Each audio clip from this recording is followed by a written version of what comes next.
You're listening to the Restaurant Operator Podcast. Get the latest restaurant industry headlines delivered to your inbox every weekday with Restaurant Operator Daily. With this one newsletter, you'll get the top stories from leading news sites like fastcasual.com, pizzamarketplace.com, and qsrweb.com. Join more than 30,000 subscribers who rely on Restaurant Operator Daily to keep them informed on the most important industry news and trends. Subscribe today at restaurantoperatordailycom. Welcome to the Restaurant Operator Podcast. I'm Mandy Detwiler, Managing Editor for Networld Media Group and parent company to foodtruckoperator.com. Today we're talking to Nicole Burks, who owns Big Nita's Cheesecakes in Louisville, Kentucky. It just so happens that we're also located in Louisville, and I've had the pleasure of tasting Big Nita's cheesecakes on several occasions, and it is fabulous. Nicole, it's a pleasure to have you on the podcast. Well, thank you for having me. I'm really excited. I adore your cheesecakes. It's hard to describe them on a podcast, but they're so thick and velvety, and they come in such a wide variety of flavors. You use everything from like Twix candy bars to red velvet cake and banana pudding. You've really got some crazy flavors on those cheesecakes, and it makes them great sellers. So let's talk about Big Nita's, the food truck. Tell us your origin story. How did you open the food truck, and why cheesecake out of all the things you could have sold? Well, we started a few years ago. We started from our home. We were just kind of at a really crummy time of our lives, and I had just gotten sober. I needed something to kind of occupy my mind, and I kept seeing this recipe on Facebook for like a banana cheesecake bar. It was something along those lines, and I just kept seeing it. I get on Facebook, I kept seeing it, and I was like, one weekend I was like, you know what, like I want to maybe try to make that and like just keep busy. And so I was talking to Berto, which is the co-owner of the business now, my fiance, and I was like, hey, like I really want to make this. We should like give it out to our friends and our family. And he was like, dude, like we're really broke. We really can't just buy stuff to get out to people. And long story short, we did. But that's kind of how the business started. Now, we started from our home and just kind of worked our way up the ladder. The food truck came about whenever we were looking to expand. And that was just kind of the next step. We knew we wasn't ready for like a storefront or anything that big, but we knew we wanted to be able to get our product out there, in a wider range. So we kind of started browsing Facebook, and we probably looked for, I would say, a good 6 months for something to pop up that was affordable and that we knew we could fix up. And so we found a food truck on Facebook, and we bought it, and we started fixing it up, and then we kind of started getting out there with our truck, and that's really kind of how the food truck came about. And cheesecakes just happened to be that recipe that I saw on Facebook that one day, and there really isn't a specific reason why cheesecake. It was just like the universe kind of told us to do cheesecakes, and we just kind of ran with it. So how do you come up with the different flavors for the cheesecakes? How many do you sell? How many flavors do you sell at a time? And how are you coming up with the ideas? We always have, I would say, 9 different cheesecake flavors, a cheesecake brownie and cheesecake cookies available every week. And honestly, we just come up with different flavors through, all of our staff talk every week about ideas, flavors we think that would kind of go good together. And me and Berto will shop like the ice cream aisle, the candy bar aisle, and we will just honestly just kind of come up with stuff, and a lot of stuff, I would say 90% of stuff, we just wing it. We just wing it and make it, and yeah, just honestly, Facebook, grocery store, and talking with our employees. What are some of the key lessons or challenges that you faced while running the food truck portion of your business? Definitely space. You will need a lot more space than what you think you will need, especially for like a dessert business like we have, because everything needs to be refrigerated. And I wish I would have kind of realized that going into buying our truck, because I would have tried to purchase maybe a little bit larger truck, because, we were very maxed out on space pretty quickly, just because you can only fit so much refrigeration on a food truck, and everything that we make has to be refrigerated. So I would definitely say make sure you're buying something that is going to be big enough for you to grow into And, yeah, just space. Space is the biggest thing. You're going to need a lot more space than what you think you're going to need for storage, your generator, refrigeration if you need it, so just really keep that in mind when you're trying to purchase something like that. So you moved into a brick and mortar location. How long did you guys kind of mull over that to decide you were going to open a brick and mortar location? Yeah, we started in our home. We moved into a commissary kitchen that we shared with various other bakers. I would say we was there for a year, a little bit over a year, and while we was there, we ran our food truck. And so I would say we've been in business a few years now, so we probably did the food truck commissary kitchen thing for, I would say, about a year to a year and a half before we realized we were just so maxed out on space, and the only way to continue growth was to get a location of our own. Okay, so how did you choose the location in Nulu, which is, for those of listeners who don't know, that's New Louisville. We call it Nulu here. Big dining and kind of bar scene down there. How did you know that you were ready to open a brick and mortar location? And then what were you looking for in that location? Yeah, there was a couple things we needed. We have never taken any type of loans to grow our business. And when you're looking for like a brick and mortar, there's lots of things that are required per the health department that you have to have. Like you have to have a hood system for your ovens. You have to have a grease trap for, contaminations. And those things are very extremely costly. So we knew going into it, we had to have a location that already acquired those entities. So originally, we're from Charlestown. We really wanted our storefront to be in Charlestown, but we couldn't find any real estate in Charlestown that would accommodate our needs. One of my customers, which I love her to death, she got in contact with me because her son owns real estate, and his name is Andy. It's our landlord now, but long story short, she got us in contact with Andy because he had some buildings that were becoming available, one of them being a previous shop or restaurant or some sort like that. So we knew going in, it probably had those entities. So once we met Andy, we kind of talked to him a little bit about what we were needing. And honestly, it was just through that customer, and then we met our landlord, and we went and toured some real estate of his, and we just happened to come across the little shop that we have, or that was his, but we moved in and we loved it. It had everything we needed. It wasn't too big. It wasn't too small. It was in a great upcoming area, and we just felt like it really fit our business, even though it's not originally where we wanted to be. Like, it's weird when you do that kind of stuff and you walk into a place, you get just like a sense of, it's meant for you. And this whole business, I've just kind of went with my gut feeling on a lot of things. So I didn't want to ignore that feeling of, I felt like this was the correct location for us, even though it's not originally where we wanted to be. So that's kind of how we ended up in Nulu. What kind of regulatory considerations or permits did you have to get for the store that you didn't need in the food truck? I know navigating some of that can be difficult, that kind of paperwork and permitting. Mm-hmm. Yep. What did you end up needing to start the business? Yeah, first of all, anybody going into this food truck or brick and mortar, you have to have permits for basically anything that you're going to do, anything. Same with your food truck. But storefront, with the food truck, you just necessarily have to have permits for the specific counties, cities, and states that you're wanting to sell in. To where your brick and mortar, you have to have permits to operate. You have to have permits, if you want to change anything to your building, if you want to, say, add a door, you have to submit a permit, and the city has to approve that change to that building. So you have to have permits, basically, honestly, for your brick and mortar, anything that you want to do.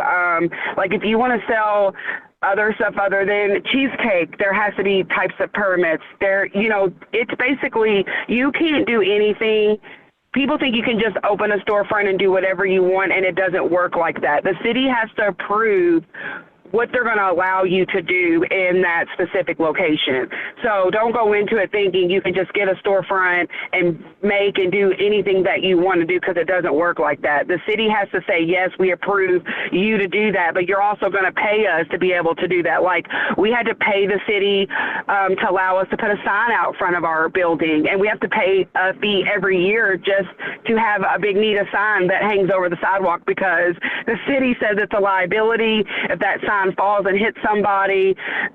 We don't want that person suing us, so you have to pay us a fee so nobody can sue us, because you want to have a sign out front. And they also have to approve that sign. You can't just hang up any kind of sign that you want. They have to say, you have to submit a documentation of what you want your sign to look like and how big it's going to be, and they have to approve it. And they can submit it back and say, nope, we want it smaller, we want it a different color. So, you have to get the city to approve basically anything that you want to do, and you also have to pay fees to be able to do it. So be very prepared for that. It's very costly. And you have to also renew a lot of those fees every year. Some of them will be a couple-year fee, but most of them you will renew like every January. Wow. That's a lot to keep up with. And you're operating in 2 states. You're operating in Kentucky. Correct. And then across the river, you take the food truck to Charlestown, Indiana, right across the river several times, as well. So how does that work in terms of Kentucky versus Indiana? Mm-hmm. So for Charlestown, we were with our truck. So we pay permits and fees to the state of Indiana, the city of Charlestown, and the county of Clark. So you have to pay permits and fees for the state, the city, and the county. So like, people think you can just take your food truck and say, oh, I have a food truck, I want to go set up in New Albany. It doesn't work like that. You have to submit a request to set your truck up in New Albany, and then you're going to have to go through an inspection by New Albany Health Department or whomever it is that will do your inspection. Then you're going to pay them fees every year to Floyd County, the state of Indiana, the city of whomever. It is a lot more involved, and that's honestly why we don't set up our truck in a lot more different places. Well, now we have the storefront, but even prior to that, we didn't set up in a lot of different locations, because sometimes if you're going to set up a place one time for an event, it's not worth paying $500-$600 in permits and fees to set up there if you're just doing a one-time event. And you have to go through, like I said, inspections. So you're taking a day off of work to go meet the health department to let them inspect your truck, and there's just so much more involved than what people realize. Like, basically, you're paying fees and permits, like I said, for every city, county, state. So that's what we do in Indiana. And then in Kentucky with the storefront, it's kind of the same thing, except we're doing it for our storefront. So everybody's going to have their hand in your pocket, basically. Let's talk about staffing.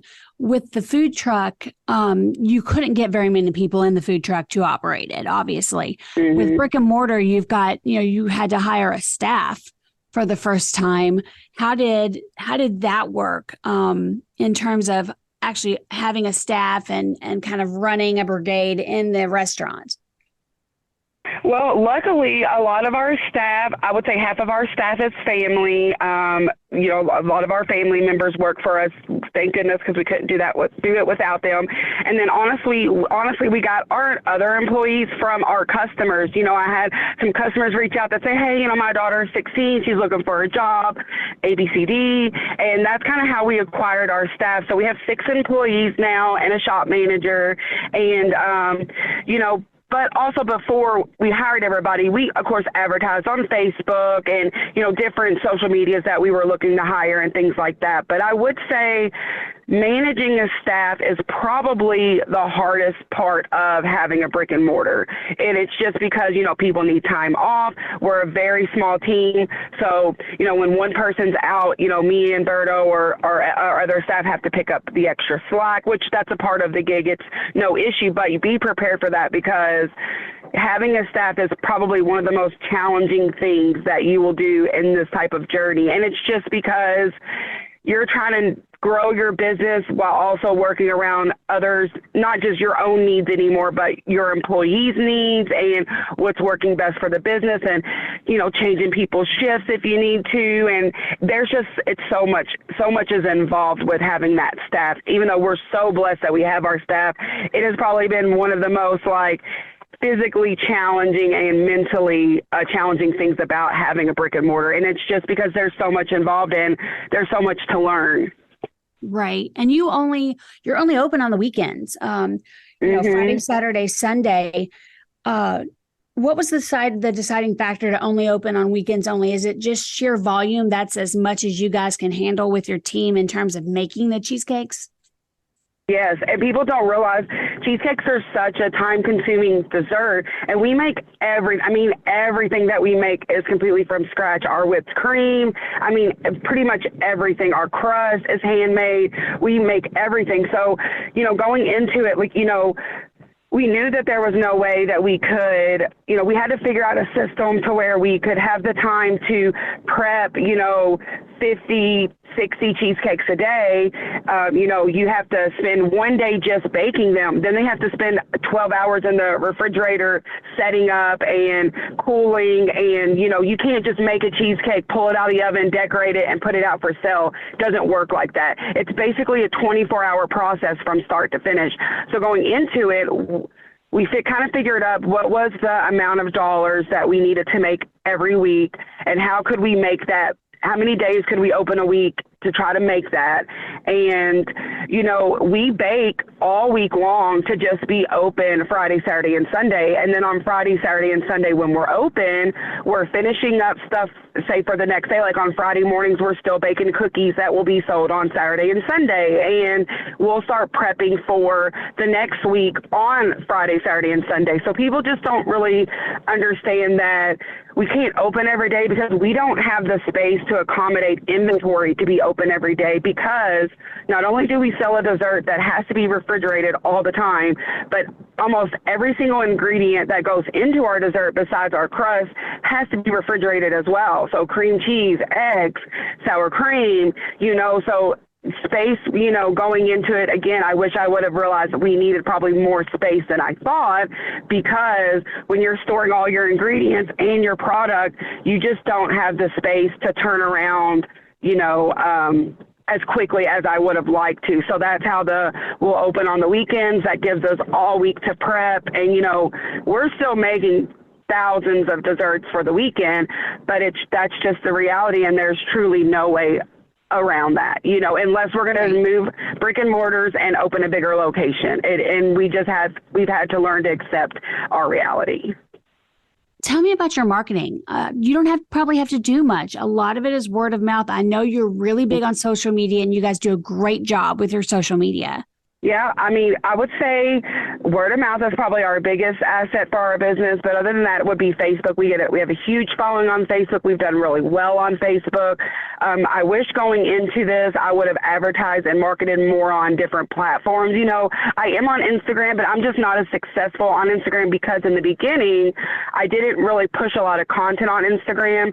It was mainly Facebook. But going into it, I wished if I could have done it differently, I would have marketed quite a bit more on TikTok, which is hugely popular right now, Instagram, really get your business out there on all of the social media platforms, because, if something happens, for us, if something was to happen to Facebook, knock on wood, it would hurt our business because we have such a huge following, and because I put so much effort into that Facebook marketing. I wish I would have done that in the beginning with multiple different social medias. But yes, word of mouth is probably our biggest benefit. But so is social media. We get just as much business from there than we do from referrals and things like that.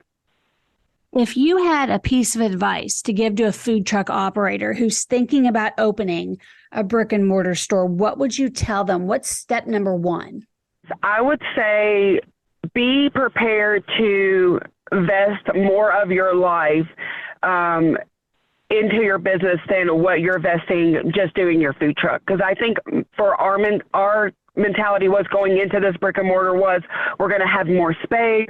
We're going to be able to take more days off. We're going to be able to, do all these different things. And at the time we were working every day, and we wanted growth so we could kind of take a day off and, have some rest. And, we're a year in and we still don't take a day off. And it's because, when you have employees and you have a small team, if somebody's out, you have to cover that. And because we still just have such a small team, me and Berto are a huge part of our team, and we just can't take a day off. And we just can't seem to figure out how to get our business to the point of taking a day off. So I would say if you're wanting to move from a food truck to brick and mortar, don't go into it with the mentality of things are going to be easier, because I'm not saying like it wasn't worth us making that change, but our mentality going in is completely different than what our reality is. And that's not a bad thing, because, we're investing, we're growing. That's a part of this business. But, we thought, oh, well, if we have a brick and mortar, we can make more money, and then we can hire more staff, and we can take time off, and we can live more of normalcies, more normal life, when in all reality, we're still working 7 days a week and 12 to 15 hours a day. And yes, we do actually work a little bit less with our storefront than we did with our food truck, because when we were doing our food truck, we would work like 24-hour shifts sometimes, but we're still not to the point where we're living normal lives. And that was the kind of goal going into getting this storefront. And, we're a year in, we're already maxed out on space. So we're really fighting hard to figure out how to have a business and live normal lives. And so, yeah, if you're wanting to make that change, be prepared to invest more of your time, sacrifice, yeah, I would say that's the biggest thing, is mentally prepare yourself for, definitely more work than maybe what you were doing on your food truck, if that makes sense in a way, if you see what I'm trying to say. Like, because like I said, going in, we thought maybe if we got a brick and mortar, we would have, like I said, more staff and could take time off, and it would, that's kind of where our business would be at. But we're still working every day and, all that kind of stuff. So. Well, this has been great. Thanks so much for being with us. I think this is some great content, and I think our listeners are really going to be interested in hearing your story. Well, thank you so much for having us. We really appreciate you guys. That'll do it for this episode. We'll catch you next time. Get the latest restaurant industry headlines delivered to your inbox every weekday with Restaurant Operator Daily. With this one newsletter, you'll get the top stories from leading news sites like fastcasual.com, pizzamarketplace.com, and qsrweb.com. Join more than 30,000 subscribers who rely on Restaurant Operator Daily to keep them informed on the most important industry news and trends. Subscribe today at restaurantoperatordaily.com.